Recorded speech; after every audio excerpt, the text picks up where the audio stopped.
So now you know what kind of meditation I'm talking about. The one which requires mindfulness, being aware of the mind. You would say, what would it do for me?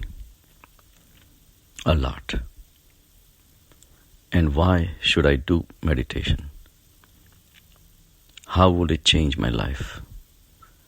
How would it get me to a better place in life? How would it improve the situations outside? Before we get into all these things, let's take a scenario. I show you a pen and I ask you, do you see a pen? You would say yes. And I ask you, are you a pen? And you're going to laugh. It says, no, I am me and pen is a pen. So apparently there is a clear distance between you and the pen. And this distance you are aware of. So the awareness is what creates the distance. Physical distance, yes.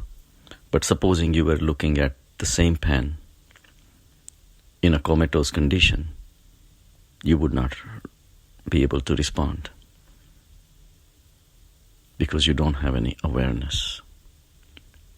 So awareness is what connects you to the pen. And that also makes you realize that you are separate than the pen. Now, I ask you, so the pen is seen by you. And who are you? You would point to your body and you will say, this is me. Now I'll take you one step further. That means when you look at something and you can be aware of something, that something cannot be you, correct? Yes, you would say, because you are aware of the pen, you can observe the pen, so you cannot be the pen. Clear. But then you think that you are the body. So my question would be, can you see your body? And you would say, yes, I can see my body. I have 2 arms, 2 legs, toes, fingers, everything. So that means you are observing the body. And you would say, yes. So that means you cannot be the body. For the first time, you got a shock. You always thought that you were the body. But now you have to think again. Just the way you were looking at the pen and you could not be the pen, now you are looking at your body. You cannot be the body. Then who are you? Some people get lost. Some people come up with an answer. They say, my mind. I am the mind. And to some extent, it's correct. Mind perceives through the 5 senses the outside world. All the 5 senses, the eyes, ears, nose, touch, smell, all this brings the whole world to your mind. And mind is the one which knows what it actually saw. So that mind could be the seat of awareness. And through the awareness of the mind, it can see the body. So you would say, okay, I'm not the body, but I am the mind. It's correct to some extent. And then I will throw a curveball. Can you describe your mind?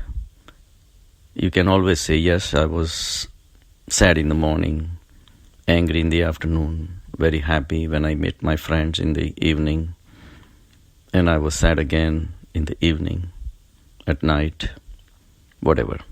So these are the moods of the mind. Now when I showed you a pen, you could describe the pen because you could observe the pen. Same way you could describe the body. And that's why you are not the body. And now you are describing the mind. Anybody can describe the mind. Everybody can write a book on their mind, the moods of the mind, the anxieties, the stress, depression, grief, anger. These are the moods of the mind. Now, if someone is describing these moods, someone also has to be there who has observed the mind.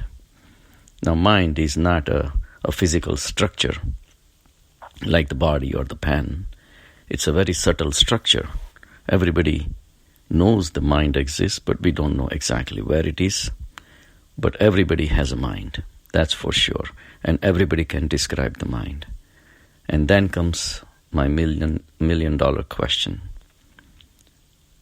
Who is describing the mind? And that's where most of the people become silent. They don't know. To describe the mind, somebody must have observed the mind. Who is observing the mind? And the question remains unanswered. I explain to them that you describe body as my body, just the way you describe pen as my pen. So pen is your belonging, but it's not you. Same way you are saying my body, you also say my mind. So whose belongings? Who does your mind and the body belong to? And the people have no answer. So the meditation is a process of finding the answer to this question. Who are you? There is something within you which is keeping you alive, and something that is aware of your mind. But you don't know anything about it. So the mind and the body belongs to this entity that is within you, which is aware of the mind, and through the mind aware of the body, and through the mind and the body aware of the whole world outside, including the pen. So literally, like awareness is springing from within you and filtering through the mind to the body into the world. So the question is, how do we get there? How do you know who you really are? Who is saying that it's my body and my mind? So that is the purpose of the meditation. First and the foremost is to find out who you really are. And still the question arises, how does it help me in dealing with the day-to-day situations? So let's go further deep. If you have a problem with your body, you take it to the doctor to get it fixed. You may have a pain in your leg, pain in your back, whatever. But you want to get it fixed. Between the body and the mind, who is smarter? Naturally, the mind. So the mind is supreme. Mind is superior to the body. Just the way you, a mind and body complex, were superior to the pen, so you could describe the pen, you could fix the pen if there is any problem. You are in a capacity to fix any kind of problems with the pen. Same way between the body and the mind. Mind is smarter. It knows the ways to fix the problems of the body. So, mind will take it to the doctor. The question comes in, now, if the problem is with the mind, who will fix it? Now remember, anything that needs to fix the mind has to be superior and smarter than the mind. And the mind itself cannot fix itself. Just the way pen itself cannot fix itself, the body itself cannot fix itself. It needs the help of the mind. Same way, mind, if it needs to be fixed from its illnesses like anxiety, stress, suffering, depression, greed, anger, all these things, if it needs to be fixed, who will fix it? And that's where the meditation comes in handy. So as we said earlier, meditation is all about being aware of your mind. Being aware means being a witness. Being a witness means watching it, not doing anything with it. Because your mind is very restless, is continuously running right to left, left to right, is getting restless. It doesn't get what it wanted. It got what it didn't want. Life situations drives the mind crazy. Job situations drives the mind crazy. Studies drives the mind crazy. So a lot of external environment alters the mind, alters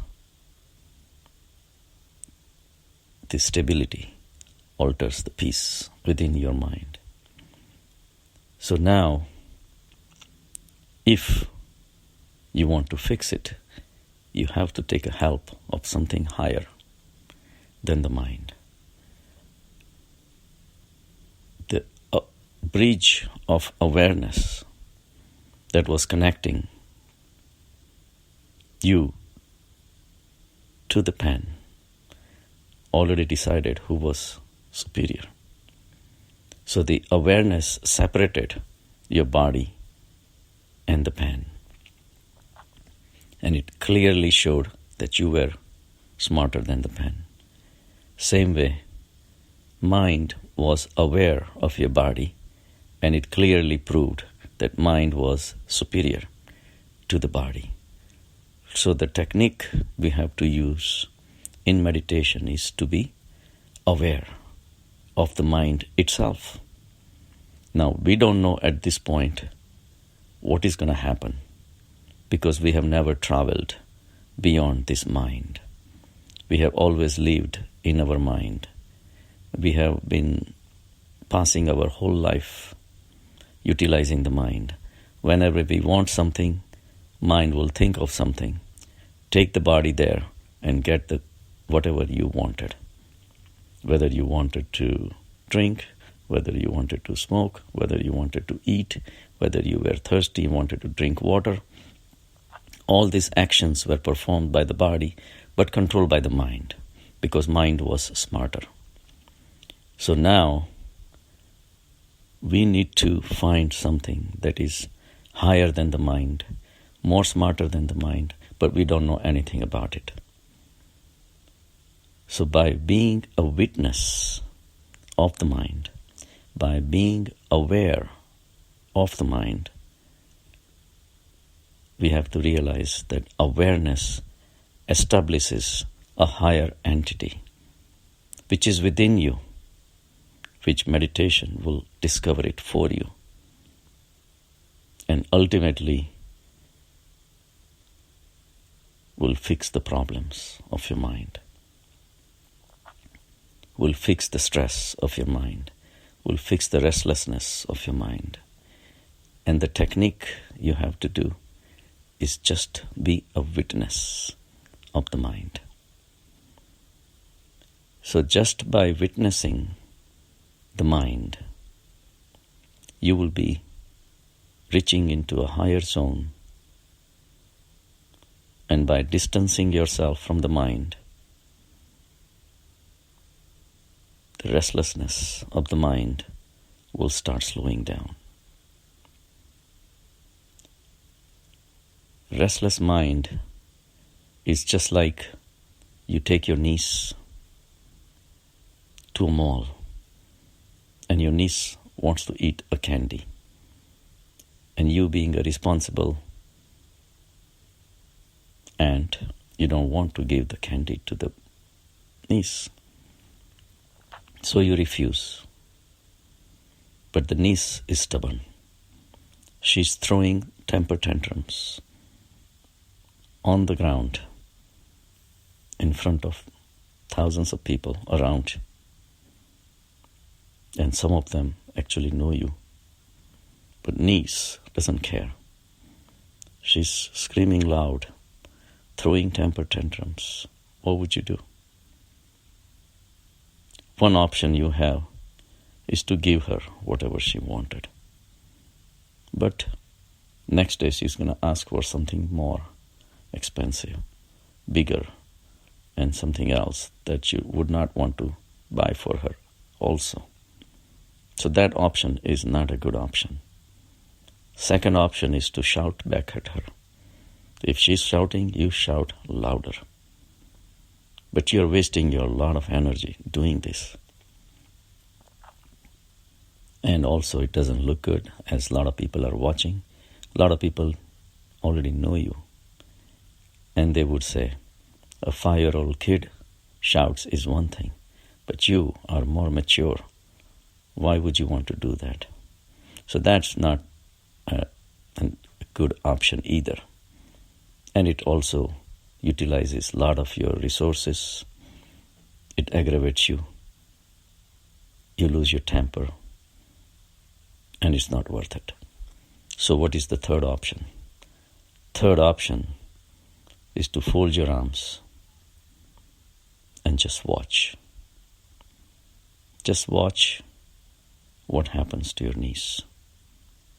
Watching means you deciding not to respond. And that also is a response. Respond is easy. Not responding is not easy. So by not responding to her demands, you're establishing an authority, an entity which is higher and smarter and more wiser than what your niece is. So your niece will continue shouting 5 minutes, 10 minutes. But by not responding, you're establishing yourself in control of the situation. And eventually, the niece will get tired. And she will say, okay, auntie, let's go home. Next day, she would not ask for anything anymore, because she knows that auntie is not going to get it for her. So that's what we do to our mind. Whatever mind wants, we give. If mind is anxious, we say we are anxious. If mind is angry, we say, I got angry. We have connected ourselves to the mind so much that literally mind has become our boss, and we have become its slave. So the situation has reversed. We were supposed to utilize the mind in such a way that would benefit us. But now the mind is controlling you. Its desires takes you for a ride. Its temper tantrums makes you suffer. Even if you want to, you cannot stop. If mind wants to eat ice cream, even though you may have a sugar, you have to eat because mind wants you to eat. So literally, you have become under control of the mind. And this we want to reverse, so that your daily life can progress more easily, without stress, without suffering. And the way to do would that be to establish an authority over the mind. And this is the technique we're going to use for the meditation, which I will discuss in the next section.